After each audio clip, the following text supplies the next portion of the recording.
সচিবালয়ে প্রধানমন্ত্রী তারেক রহমান।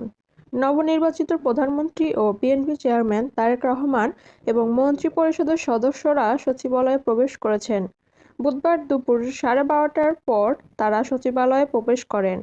সচিবালয়ের 5 নম্বর গেট দিয়ে 2টা প্রোটোকলের গাড়িসহ তিনি প্রবেশ করেন। 12:05 তারেক রহমান তার মন্ত্রিপরিষদ সদস্যদের নিয়ে শহীদ রাষ্ট্রপতি জিয়াউর রহমান ও বেগম খালেদা জিয়ার সমাধিতে পুষ্পস্তবক অর্পণ ও কবর জিয়ারত করেছেন। এর আগে প্রধানমন্ত্রী ও মন্ত্রিসভার সদস্যরা জাতীয় স্মৃতিসৌধে শ্রদ্ধা নিবেদন করেন। এর আগে আজ সকাল থেকে সচিবালয়ের বিভিন্ন প্রশাসনিক দপ্তর ও প্রধানমন্ত্রীর দাপ্তরিক কার্যালয়ে প্রধানমন্ত্রীকে বরণ করতে বিশেষ ব্যস্ততা দেখা গেছে। অনেকেই ফুলের তোড়া নিয়ে সচিবালয়ে প্রবেশ করতে দেখা গেছে।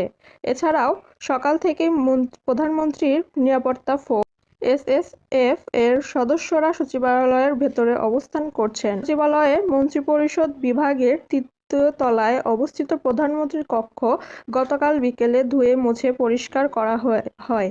এছাড়া বিভিন্ন মন্ত্রণালয়ে মন্ত্রী ও প্রতিমন্ত্রীদের অফিস কক্ষে নাম ফলক লাগানো হয়েছে।